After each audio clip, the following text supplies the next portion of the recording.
tragic happenings during the Ember months are promoted by reckless human actions. It's only in living modesty and responsibly that we can avoid the dangers and hiccups that are generally associated with Ember month.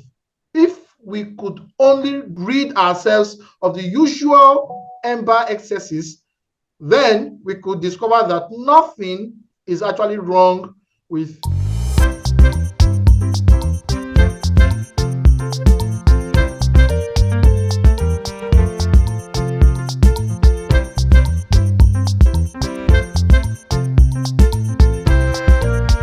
Good day, God's good people. My name is Fredrick, Agaaya, Adongo, and I'm the host for today's edition of the Ask a Catholic Priest series here on YouTube. Our guest today is a person who is already familiar to those of us who are already introduced to the Ask a Catholic Priest series here on YouTube. He is in the person of Reverend Father Chinaka Mbaeri. He's a Nigerian priest who is a member of the congregation of the Oblates of St. Joseph, who is currently on mission in Brazil. Shall we now, with a round of applause, welcome Father to this platform? Thank you very much, Fredrick. It's my pleasure joining you in this special program. Okay. So today we are going to be unraveling the myth surrounding the Ember months. The Ember months. This is something that may not be familiar to people of some particular countries, but I understand that in Nigeria and perhaps some other parts of Africa, it's not something that is too common in Ghana here, but has become so popular, particularly among Nigerian Christians, that when we are approaching months that end with EMBER, which are collectively known as the Ember months, people begin to call for some more intense prayers, the word of some evil, which is deemed to be associated with these Ember months. So when we're approaching the months of September, November, December, people try to intensify their prayer life. They pray more to get God's protection throughout these Ember months. And it's something that when I first thought about it, when I heard about it for the first time, I was really thinking, I was wondering, is it that we in Ghana or perhaps those in other parts of the world in which this particular custom is not popular, is it that we're missing out on something? What really is associated with these Ember months that has been the focus of so much prayer and vigils and fasting and all of that? So today we're going to be discussing that with Father. Father is going to help us understand what these entail and what the essence of all of these vigils and prayers are in connection with the Ember months. So first of all, Father, can you help us understand, explain to us what these Ember months are and whether there is actually any particular evil associated with any of these months? Thank you very much. It is such an interesting question, and to every Nigerian, this is not a strange expression, Ember month. It is a very familiar expression, a familiar phrase, and a lot of Nigerians know this. In Nigeria, Ember months are referred to the 4 months of the year with Ember endings. We know the odd one being October. Their use is so widespread that the Oxford University Press, which publishes the Oxford English Dictionary, added the expression Ember months as one of the 29 new, specifically Nigerian English words to the update of its collection. So these Ember months bring a year-ending mood to Nigerians with the nostalgic feel of celebratory festivities and Yuletide reveries. So we have the month of September, October, November, and December. All right. So, Father, okay, so those of us who are not aware or who are not familiar with the expression Ember months now have some fair idea about what these months entail. That those basically the last 4 months of the year, because they end with the word Ember, except for October, which is part of them, which doesn't end with Ember. But at least it does have EBER at the end of it, which is very much similar to the other Ember months. Now, Father, there was a second part of this question that I asked I think that may have skipped your attention, but I asked whether there is any evil that is particularly associated with any of these months. And if so, well, it will be understood why some Christians often call particularly for some more intense prayers during these periods. And if no, why the emphasis on so many vigils, prayers, and crusades and all of that for protection throughout these months. Yes, it's not a bad thing per se for one to be asking for more intense prayer. At least as a Christian, for instance, it would be a good thing for one to call for more intense prayers as the days go by. So every day, if one can do better than the previous days, at least something very great. But the emphasis normally is on these particular months, that there's something particular about them that requires that there should be more prayer during these periods. Can you help us with this question, Father? Apparently, in Nigeria, and as it is in every other part of the world, the Ember months are associated with tragic incidents. This belief is so entrenched in the consciousness of the Nigerian people that various religious groups and other relevant institutions regularly organize special prayer sessions and seminars with the view to minimize the Ember month havoc. The reality, however, is that the so-called Ember months are not really spiritually jinxed as many might want to swear that they are. Tragic incidents also occur in every other month of the year. Now, ascribing needless spiritual and other forms of crusade or mythical undertones to tragic happenings during the Ember month could just be the usual Nigerian way of trivializing issues. I believe that, towards the end of the year, we are approaching the festive season.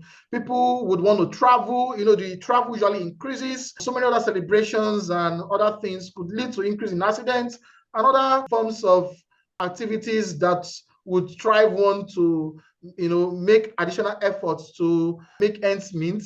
So that is understandable, and that leads to increase in crime. So we understand. But ascribing a spiritual mythology so the Ember month is actually my problem. And that is why when I see posters, online posters that pray for protection against the evil spirit of Ember month, I just laugh. So rather than clothing the Ember month in a garb of gratuitous mystery, the pragmatic way of explaining dreadful events during these Ember months is more human than mythological. So the truth is that there is usually an increase in the tempo of the public, as I already stated, private and corporate activities during this period. Religious bodies are equally not left out in the frenzy of season, as they organize various events during the end of the year. We see the crossover events, they want to cross into the new year and other things like that. So the Ember months are always the busiest on our roads for obvious reason, and the tumultuous air of festivity that do not really help matters. The Ember months, people want to travel to their village, they want to go see their parents, they want to go see their grandparents, they want to go see their people. So there are lots of busy activities during this period. So it is a period in which generally people are busy. Commercial drivers who usually embark on 5 trips per day capitalize on the aura of the festivity to go 10 trips. So you could know where these accidents are coming from. So this naturally comes with these fatal consequences. It is only logical that when there is a mass exodus of people from one place to another, there is bound to be a measure of uncertainty and disorder. Thank you very much, Father. You have helped us understand that there's nothing mythological or nothing spiritual about these months that accounts for the many atrocities that often occur during these months.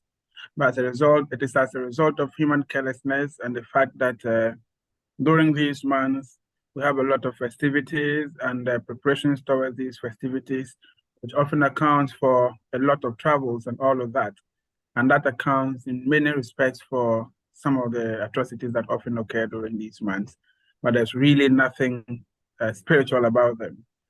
So in that regard, can you help us then understand how we would be able to distinguish these human acts of human carelessness from spiritual forces, so that we can be able to distinguish between them, and then take caution in respect of not just this particular matter relating to the Ember month, but perhaps every other thing that may have similar consequences that may probably be attributed to something spiritual.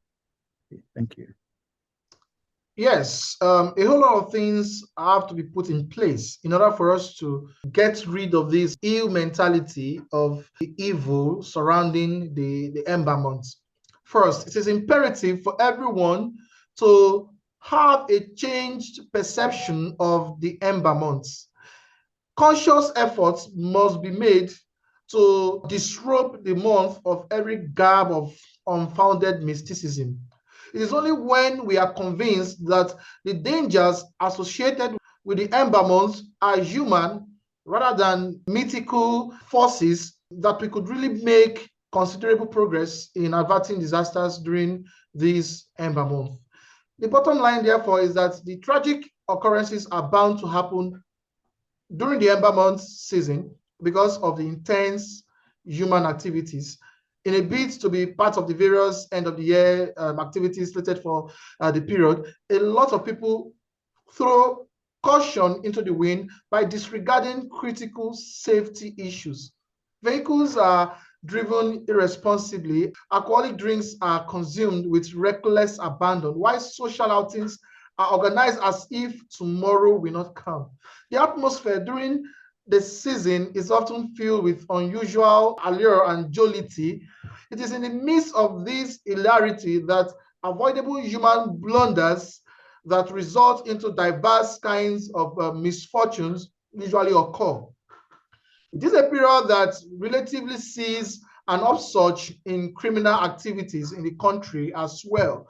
Armed robbery, bank robbery, the snatching of cars on the highways, the ambushing of travelers and kidnappings all see sharp escalations about this time because everybody too want to be in the spirit of celebration. Everybody wants to have something, enough resources to celebrate at the end of the year. So there are also incessant outbreak of fire incidents too. That is not left out of place. Road accidents of varying degrees of ghastliness are often witnessed.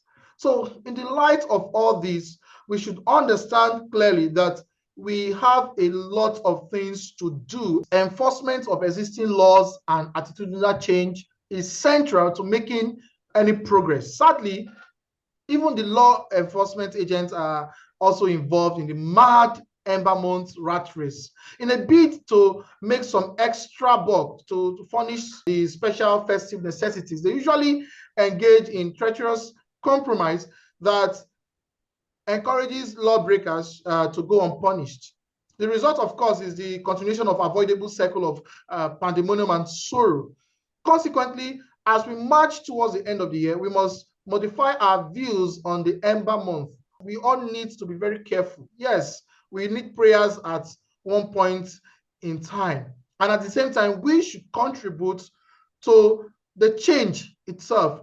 Okay, we must not get involved in any pointless, extraordinary end of the year rush that could endanger our lives and indeed those of others. Those who have to organize social events to correspond with this period should do so, bearing all safety precautions in mind. Commercial drivers and other road users must respect the sanctity of the human life by observing required road safety measures. As it has been previously affirmed, it is critical to reaffirm that tragic happenings during the Ember months are promoted by reckless human actions. It is only in living modesty and responsibly that we can avoid the dangers and hiccups that are generally associated with Ember month.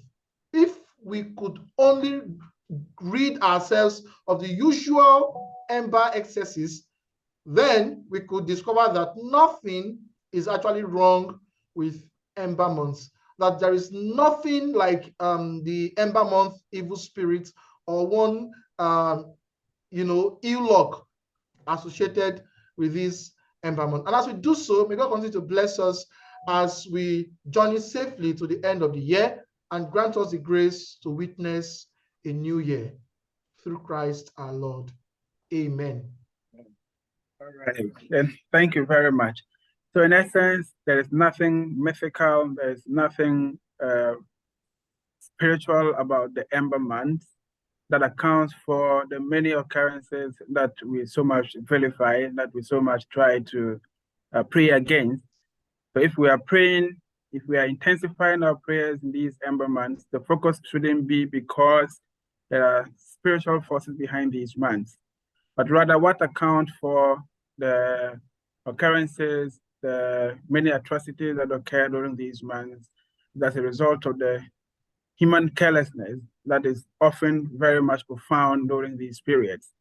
So what is important for us is to all take due care and to see to it that all law enforcement agencies perform their tasks dutifully so that most of these avoidable occurrences would not ever occur, rather than attributing some forms of mythical beliefs to these Ember Months, because there's nothing wrong with any of them. There's nothing spiritual about any of these occurrences. Okay, so thank you very much, Father, for being with us today. We hope to see you some other time. Thank you, Fredrick. And dear viewers, we are here to continue to help you unravel some truths and also guide and clarify basic things to you. If you have any question, if you have anything you want us to treat, drop them in the comment section or contact us to be part of our program. Peace be with you.